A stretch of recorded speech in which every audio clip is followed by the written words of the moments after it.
नमस्कार दोस्तों, रीट की सुपर 15 सीरीज में आप सब विद्यार्थियों का स्वागत है। और आज हम लोग रेखा गणित से संबंधित कुछ और प्रश्न जो है उनको सॉल्व करने की कोशिश करेंगे भाइयों। रेखा गणित से संबंधित सारी जो थ्योरी आपको चाहिए वो मैंने आपको पिछले 4 क्लासेस के अंदर पढ़ाई थी। उसके बाद 5वें पार्ट के अंदर हमने रेखा गणित से संबंधित कुछ प्रश्नों को सरल करने की कोशिश की थी भाइयों। आप में से काफ़ी विद्यार्थी जो है इस वीडियो सीरीज में रेगुलर है और लगातार वापस इसी लेक्चर की पीडीएफ मेरे टेलीग्राम चैनल से डाउनलोड करके प्रैक्टिस भी कर रहे हैं। और उन लोगों को एक बहुत बड़ा फ़ायदा होने वाला है, क्योंकि 25 अप्रैल जो है वो हमारे पास दिनांक बहुत ही नज़दीक आ रही है। और अगर आप लोग मेरे वीडियो रेगुलर देख रहे हैं ना, तो आपका एक भी प्रश्न रीट में गणित का गलत नहीं होने वाला। बस ज़रूरत है तो आपको रिवीजन की, इन्हीं प्रश्नों को क्लास ख़त्म होने के बाद में पीडीएफ डाउनलोड करके 1 से 2 बार फिर से प्रैक्टिस करने की, है ना। आगे बढ़ते हैं। और आपने अभी तक वीडियो को लाइक नहीं किया है तो लाइक कर ले और चैनल को सब्सक्राइब भी कर ले और बेल आइकन पर भी क्लिक कर ले, जिससे हमारी हर लेटेस्ट वीडियो का नोटिफिकेशन आपको समय पर मिल जाएगा, है ना। आगे बढ़ते हैं तो आज अपन शुरू करते हैं कुछ और प्रश्नों के साथ। और उम्मीद करता हूं आप सब लोग कॉपी पेन लेकर हमेशा की तरह आज भी एक्टिव रूप से इन प्रश्नों को अटेंड करेंगे। चलो, पहला प्रश्न है हमारे पास, बहुत ही आसान प्रश्न है। बोला है एक रेखा पर, एक रेखा में कितने बिंदु होते हैं। एक रेखा में बिंदु कितने होते हैं। जैसे ये एक रेखा है, रेखा मतलब जो दोनों तरफ से अनंत तक होती है, उस पर बिंदु कितने बन सकते हैं। रेखा पर बनने वाले बिंदुओं की संख्या कितनी हो सकती है। रेखा पर उपस्थित बिंदुओं की संख्या कितनी होती है भाई, अनंत, क्योंकि रेखा पर कितने भी बिंदु बनाए जा सकते। आगे बढ़ते हैं। अगला प्रश्न फिर से बहुत बेसिक प्रश्न है, ऐसे ही प्रश्न एग्जाम में पूछे जाते हैं। एक बिंदु से होकर कितनी सरल रेखाएं खींची जा सकती है। एक बिंदु से गुजरने वाली सरल रेखाएं, ये एक बिंदु है, इससे गुजरने वाली सरल रेखाएं कितनी हो सकती है। तो एक बिंदु से आप जितनी चाहें उतनी सरल रेखाएं गुजार सकते हैं। इसका मतलब इसका उत्तर होगा एक बिंदु से गुजरने वाली सरल रेखाओं की संख्या क्या होगी, अनेक या अनंत। एक बिंदु से अनंत सरल रेखाएं गुजर सकती हैं मेरे भाइयों, है ना। देखो, आपने इतनी सारी रेखाएं बनाने की कोशिश की जो सारी एक ही बिंदु से गुजर रही है। अच्छा, अगला प्रश्न क्या है हमारे पास। बोला है दो बिंदुओं से होकर गुजरे ऐसी कितनी सरल रेखाएं होगी। सरल रेखा यानी सीधी रेखाएं होगी जो दोनों बिंदुओं से होकर गुजरे। दो बिंदुओं से, ये है दो बिंदु, इनका नाम रख लेते हैं ए और बी। दो बिंदुओं से होकर गुजरे ऐसी सरल रेखाओं की संख्या केवल और केवल कितनी होती है, एक, है ना। एक के अलावा, इस रेखा के अलावा ऐसी कोई रेखा नहीं होगी जो दोनों बिंदुओं से होकर गुजरे। तो दो बिंदुओं से गुजरने वाली रेखाओं की संख्या केवल और केवल एक होती है, सिर्फ एक इसका सही जवाब है। अगला प्रश्न आप लोगों के सामने है और प्रश्न है, बताओ 90 डिग्री के मान वाले कोण को, वह कोण जिसका मान 90 डिग्री होता है वह क्या कहलाता है भाइयों। न्यून कोण, सम कोण, अधिक कोण या ऋजु कोण, वो कहलाता है सम कोण। अच्छा, न्यून कोण किसको कहते हैं, 90 डिग्री से कम वाला कोण। अधिक कोण किसको कहते हैं, ऐसा कोण जिसका मान 90 डिग्री से तो ज्यादा हो और 180 डिग्री से कम हो। ऋजु कोण या सरल कोण किसको कहते हैं, जिसका मान पूरा 180 डिग्री हो, वह ऋजु कोण या सरल कोण कहलाता है। हमको पूछा था 90 डिग्री का कोण किसे कहते हैं, तो इसका सही उत्तर क्या है, समकोण। आगे बढ़ते हैं। अच्छा, वह कोण जिसका मान 180 डिग्री से ज्यादा हो और 360 डिग्री से कम हो। अगर कोण का मान 180 डिग्री से ज्यादा हो लेकिन 360 डिग्री से कम हो, इस प्रकार का जो कोण होता है, जहां पे मैंने आपको बताया आधे वृत्त से भी ज्यादा कोण बन जाए, 180 डिग्री से ज्यादा और 360 डिग्री से कम, ऐसा कोण कैसा कोण कहलाता, पुनर्युक्त कोण, या इसी का दूसरा नाम प्रतिवर्ती कोण भी होता है भाइयों। पुनर्युक्त कोण या प्रतिवर्ती कोण। काफी लोग कमेंट बॉक्स में बिल्कुल सही जवाब लिख रहे हैं और कुछ स्टूडेंट ऐसे हैं जो वीडियो में रेगुलर रहते हैं और उनको एक बहुत ही अच्छा फायदा होने वाला है इस वीडियो सीरीज के माध्यम से, जब वो लोग रीट का एग्जाम देंगे भाइयों। आगे बढ़ते हैं।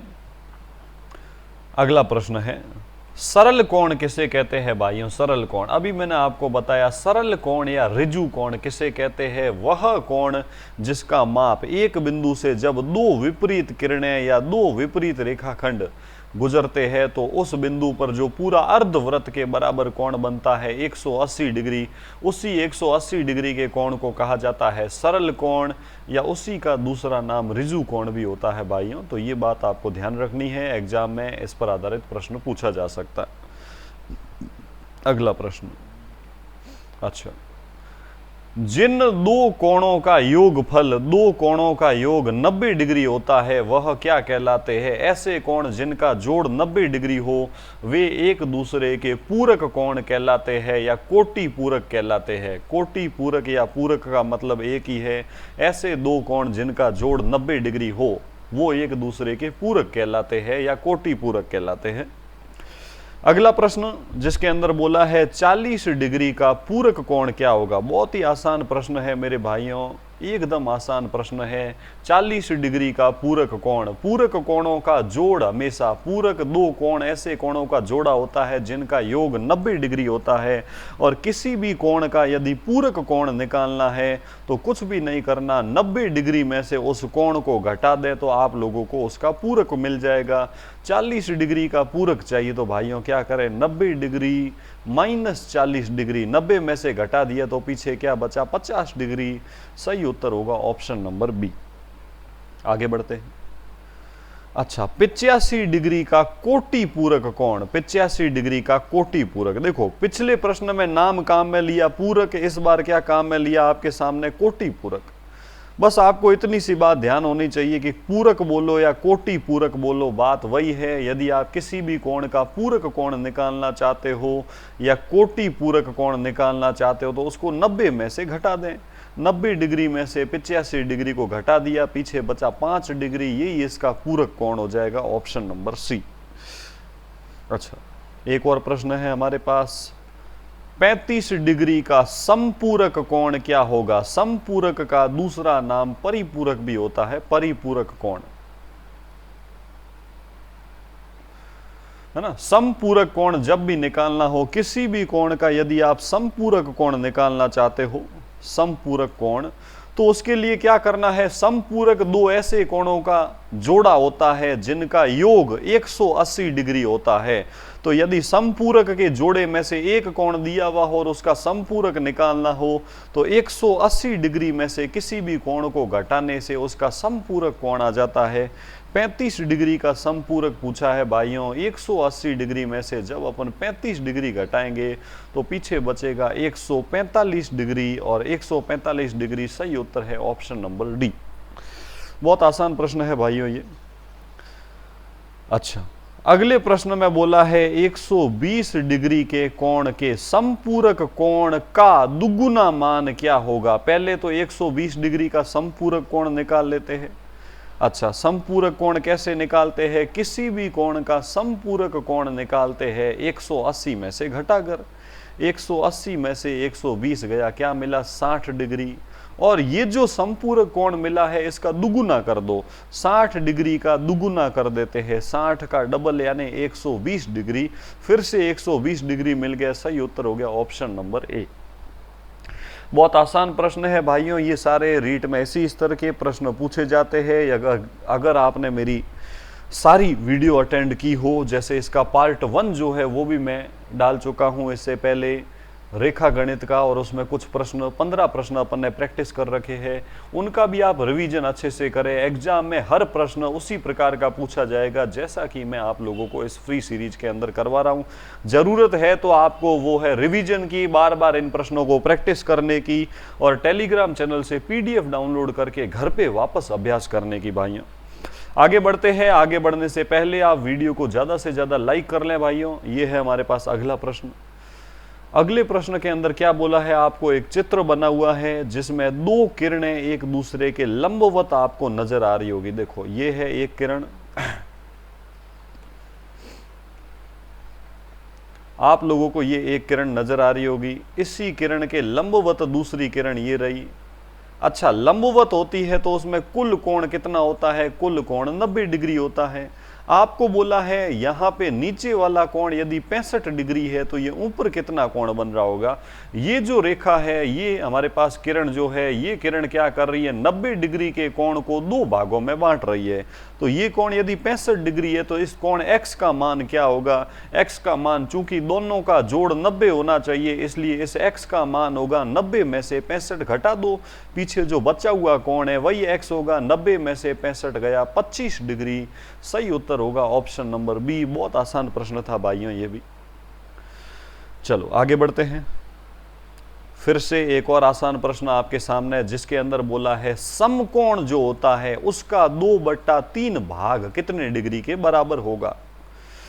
चलो, समकोण का मतलब क्या होता है, 90 डिग्री का कोण, और 90 डिग्री का मतलब क्या होता है, गुणा 90 डिग्री का 2/3 यानी 90 डिग्री गुणा 2/3। फिर से देख ले, समकोण मतलब 90 डिग्री, 90 डिग्री का 2/3 भाग यानी 90 डिग्री गुणा 2/3।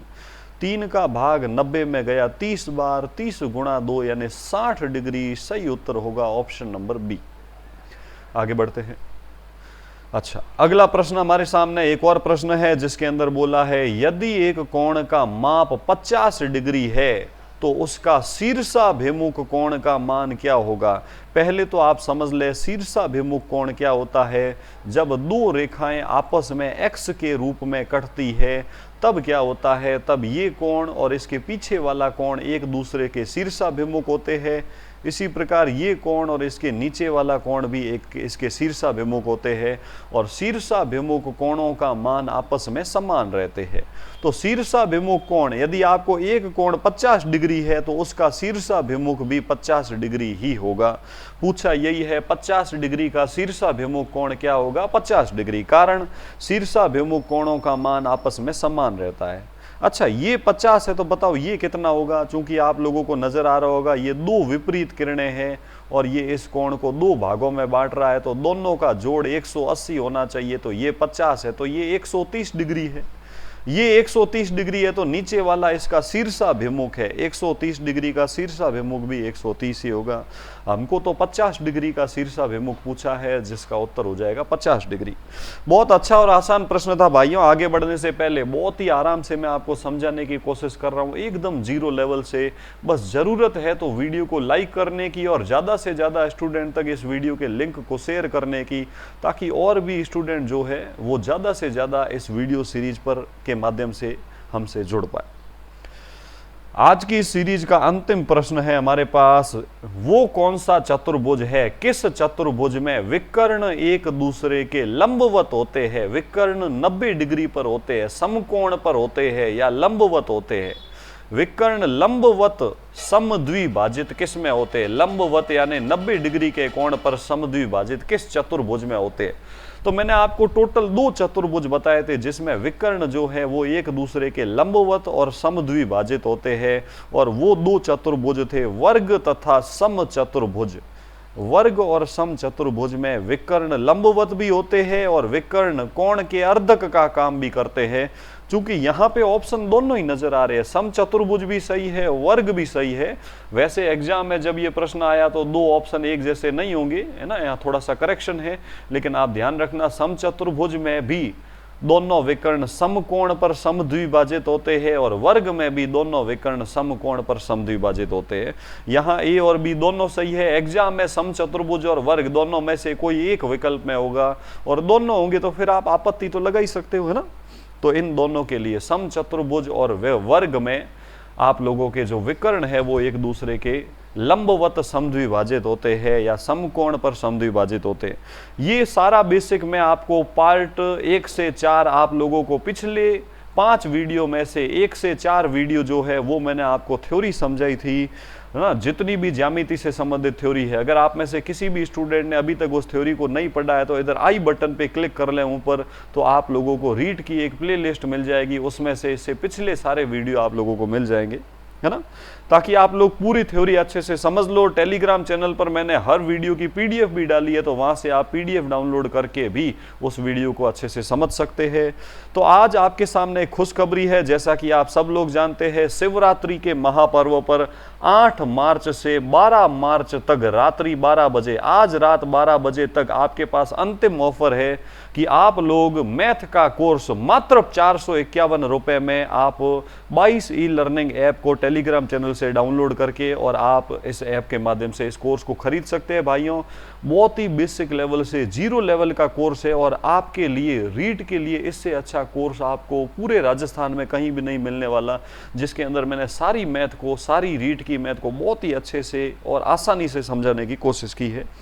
तो आप में से जो भी इस कोर्स को खरीदना चाहते हो, ये आपके लिए एक बहुत ही अच्छा अवसर है कि आप 22 ई लर्निंग ऐप को टेलीग्राम चैनल से डाउनलोड कर ले। सारे कोर्सेज पे मैक्सिमम डिस्काउंट चल रहा है शिवरात्रि के पावन पर्वों पर, और आप लोग मैथ का जो कोर्स है वो ज़्यादा से ज़्यादा मात्रा में खरीदने की कोशिश करें। 451 रुपये नाम मात्र फीस से आपको यह कोर्स मिल जाएगा। भाइयों, चलो आज की इस क्लास को मैं यहीं विराम देता हूं। जल्द ही फिर मिलेंगे अगले सोमवार से शुक्रवार कुछ और नए प्रश्नों के साथ ज्यामिति से संबंधित। तब तक के लिए धन्यवाद दोस्तों।